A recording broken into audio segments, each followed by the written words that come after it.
What's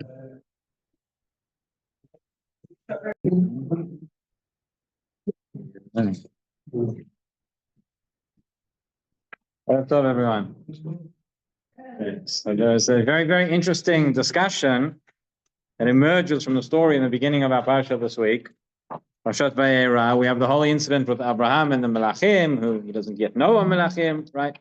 And he welcomes them in. Abraham is sitting outside waiting for guests in the heat of the sun. And they come in and he says, come inside, take a little bit of water, wash your feet. Right, come in, I'll give you some food. He says, etc. I'll give you bread. And then it says, Abraham el Sarah. Abraham ran back to the tent to Sarah, and he told her, okay, so we've got bread, we've got cakes. And then he says, he goes, he gets the meat ready. Right, what kind of achnasat orchim is without a good steak? And then it says, Vaikach chem'a v'chalav uven habakar asher asa v'yitein lifneihem. He takes butter and milk and meat, and he gives it to them. V'omed alehem tachat ha'etz, and he's standing over them. V'yochelu, and they eat. So all the Mefarshim ask the question, what's going on? It's basar b'chalav. Basar b'chalav. How can, number one, how can Avraham Avinu serve basar b'chalav? Number two, how can the Melachim eat basar b'chalav? Right? Yes, you'll tell me this is before the Torah was given. We know it's before the Torah was given, but that's what we discussed last week. The Gemara says that Avraham Avinu kept the entire Torah before it was given, even including Eruv Tavshilin. That's the example the Gemara gives in Yoma. Why specifically Eruv Tavshilin? We'll see. There's very, very interesting perush related to this point. But we'll get back to Avraham in a moment. But first, let's talk about the Malachim, because the Midrash takes us in a very, very interesting direction. So, right, the psukim, the pshat of the psukim is they ate basar b'chalav together. That's what it seems to be. So we know there are a number of places in the Gemara, throughout Chazal, where Chazal tell us that the Malachim were not so happy that the Torah was given to Bnei Adam. Right? There's an argument between Moshe Rabbeinu and the Malachim, the Gemara in Shabbat. How can you give the Torah to Basar V'Dam? And Hashem answers them, etc. So based on this pasuk, we have another Midrash Tehillim, which says the following. It says that when Moshe Rabbeinu came down with the Luchot, right? And when he smashed the Luchot, so the Malachim were very happy. They thought, oh, the Luchot have been smashed. Now they're not getting them down there. The Torah is coming back to us. We have the Torah, not them. So listen, this is what the Midrash says. It says, Kevan Shala Moshe v'lo yalad. He went up and didn't come down. Asur Yisrael oto maaseh. While Moshe Rabbeinu was on Har Sinai, so oto maaseh, i.e. Chet HaEgel, took place. V'nishtabu haluchot. He came back down, he smashed the Luchot. Samchu malachei hasharet. The Malachim were very happy. They said, Amru achshav tachzor Torah aleinu. They said, we won. Right? So we said, they said, you're going to give the Torah down there. Tablets have been smashed. The Torah is coming back up to heaven. Very good. So now Moshe Rabbeinu comes up to receive it the second time. Amru malachei hasharet. Now the Malachim saying, well, what's going on here? It was a one-way ticket. Right? Why does he come back? So didn't they just sit? Right? You wrote in the Torah, you won't have other gods, and they worship the golden calf. It says, you are always accusing between me and Bnei Israel. But you, the Malachim, you don't know how to keep the Torah. He says, Lo atem kshe'aratim etzel Avraham achaltem basar b'chalav. Right? It says, you're complaining that Bnei Israel, they don't keep the Torah. Well, you didn't keep the Torah. You had the opportunity. You went out. You ate basar v'chalav. Shene'emar vayikach chema v'chalav u'ben habakar v'gomer v'yochelu. He says, that's you, Malachim. Hashem continues. It says, Tinok shelahem. But the Jewish people, listen to this. It says, Tinok shelahem kshu ba mi beit rabo. A young child who's been out in Cheder, and he comes home. And he says, "V'imo notenet lo pat u'basar u'gvina le'echol." There's on the table. There's bread and there's meat and there's cheese. V'hu omer la, it's a young child. Omer la, Yom lemdeini Rabbi, lo tvashel gdi b'chalei v'imo. Says, today we learned that you can't mix milk and meat. Lo matzu la ma'aneh. So the Malachim didn't know what to answer. באותה שעה אמר הקדוש ברוך הוא למשה, כתוב לך את הדברים האלה Ad she'en lehem maneh v'tshuva. He says, okay, quickly, before they think of something to say, write down. You have the luchot, etc. Okay, very, very strange, very interesting. But we see from the midrash, there's a certain criticism. As I say, we'll get back to Avraham Avinu in a moment because that's the deeper question.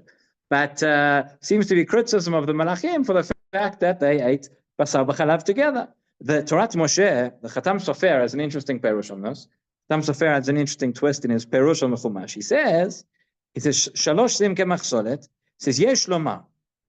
Zalidei she'amar Avraham kemach solet nasa tova l'Yisrael al pi midrash. He says, ultimately, this was a good thing that happened for the Jewish people. They were given an excuse, so to speak, right, an answer against the Malachim.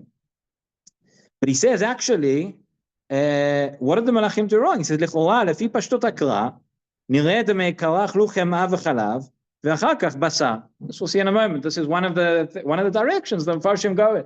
Everybody says, the Gemara says, Avraham Avinu kept the Torah. How did he serve basar v'chalav? So one answer is you could just say, I mean, they were Malachim. He didn't know they were Malachim, but they weren't Jewish. I mean, they weren't obligated to keep the Torah. Maybe he was, but they weren't.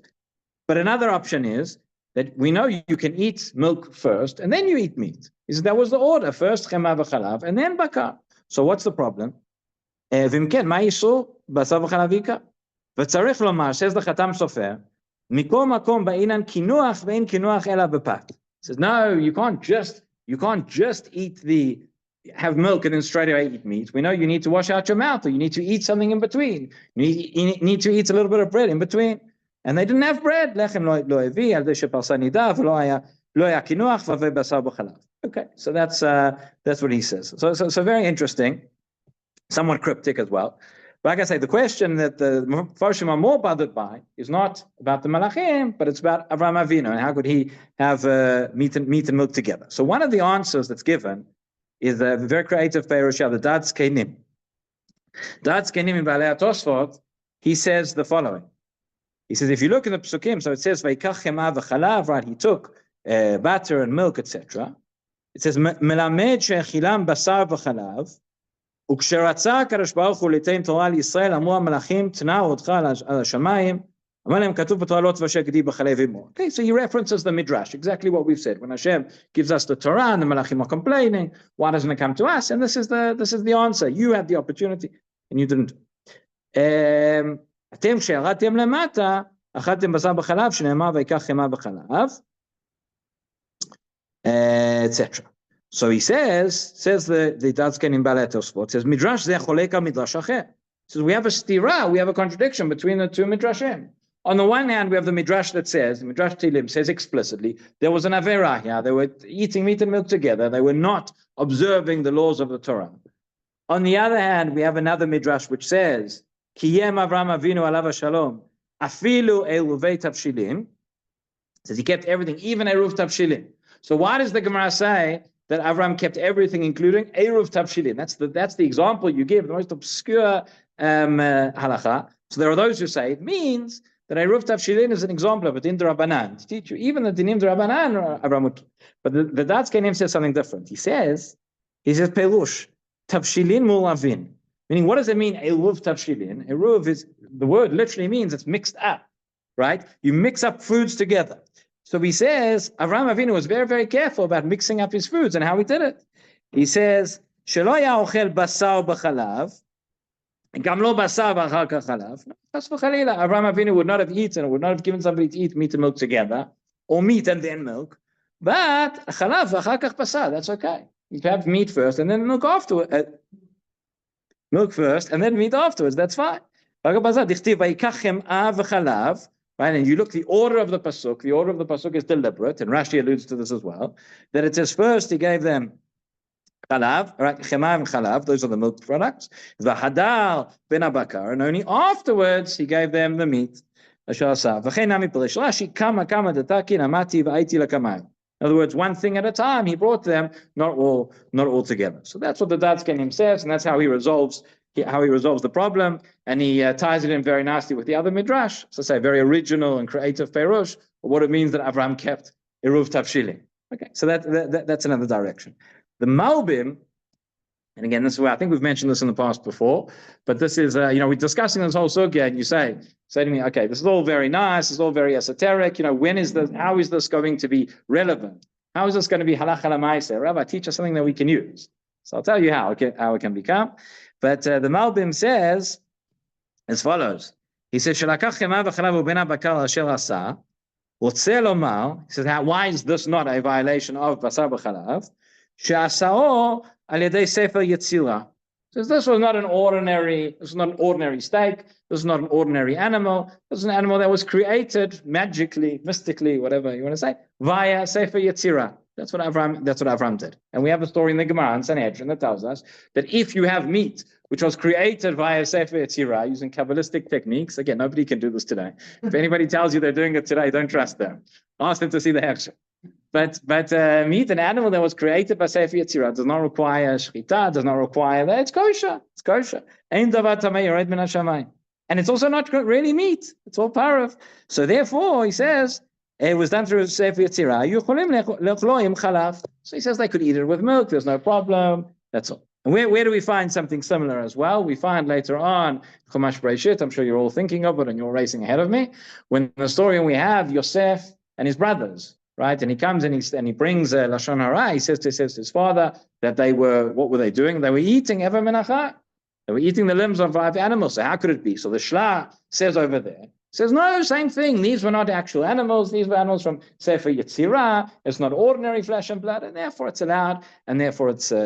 So those two sources we see, these are the classical sources that are brought to say that meat, which is not really meat, an animal which is not really an animal, but it's created in this miraculous way, in this magical way, so to speak, that's kosher, that is parav, that's not considered meat. Okay, so for hundreds of years, for centuries, everybody thought, okay, this is a fantastic midrash, right? What relevance does this have? So could this ever happen? So you see today, you all know, I'll tell you a story. It actually happens, Ashkacha, the way it's meant to be. So next week, there's a conference taking place in Holland, of all places. I was originally, I tell you, I was scheduled to go. And I was scheduled to go there next week. And then I was meant to fly via Amsterdam. And there weren't, at the last minute, there was a problem with El Al. There weren't tickets available. Baruch Hashem. There were no tickets available to Amsterdam, so I'm not flying next week. The conference is still taking place for that. But there was a conference taking place in a little town in Holland called Maastricht, which is also known as the home of cultured meat, right? That is where 10 years ago, so now 11 years ago, they, for the first time, we've spoken about it before, we've spoken about it at length, but things change all the time, and there's always new updates and new developments. One of the newest developments, by the way, is the fact that this whole area may not be as lucrative as people thought it was once upon a time. A lot of the companies are losing money. There's been a lot less investment that's going on in the last few years, so it might not actually be as close as we thought once upon a time. But they come along and they take the meat from the stem cells, right? And you grow, essentially you have your steak and eat it, right? Where you take, and there are many companies around the world that are now doing this, where you have stem cells which are taken from a living cow, the cells are grown in a lab, and you produce a hamburger, a sausage, a steak, whatever you want. And everybody is trying to figure out, well, what is this? Is it meat? Is it parav? Is it kosher? Is it not kosher? Does it require a kosher species, a non-kosher species? Right. Again, we've gone into some of the technical details in the past. I'll just say that a lot would depend on whether there are very, very different technologies. There's one company that's doing it from a cow. There's one that's doing it from a chicken, but essentially you're taking a chicken egg. Chicken egg, as we all know, we can eat. It's kosher, it's parav. So if you were theoretically, and it sounds like, even 5 years ago, it sounds like science fiction. You were to take a chicken egg and you were to turn it into a piece of chicken, would it still be parav or would it still be kosher? That's exactly what they're doing, right? If you take a piece of cow, you take a piece of steak and you turn it into a steak, that may be a different question. But again, what's the source and where do we find and where do we go? How do we know if it's kosher or not? So many poskim at the beginning said, yeah, we have a precedent. We have the story of the Malbim says about the cow of Avraham Avinu. We have what the Shla says about the animals in the case of Yosef HaTzadik and his brothers. These are animals. It looks like meat. It tastes like meat. It is meat. But it's meat that was created in not the normal way from Sefer Yetzirah, and that's kosher and that's parav. And maybe this lab-grown stuff, the cultured meat, I'm sure this is what they're going to discuss at the keynote address in next week's conference. Maybe this has the same status, and maybe this would therefore be kosher, and that would be parav or whatever. I'll just say, just end off, that most immediately reject that notion completely. Because what we're dealing with over here is something that is miraculous. We're dealing with something that is call it magical, mystical, whatever, Kabbalistic. But what we're talking about nowadays is not magic. It's science. It's done in a lab. Okay, it may have seemed like magic, 50 years ago, 100 years ago, but it's a science which is just copying and accelerating the normal means of production of these cells, the way they take place in the animal. So that's still an open question, but it's fascinating that you have something, a case, a midrash as obscure as this, and it seems like it's something that could never ever be relevant or never have any nafkamina, and here we see that it's being used, and it's at least at the beginning as a comparison, as for part of these real halachic discussions today. Rabbi Kenigsberg Mincha Maariv Shiur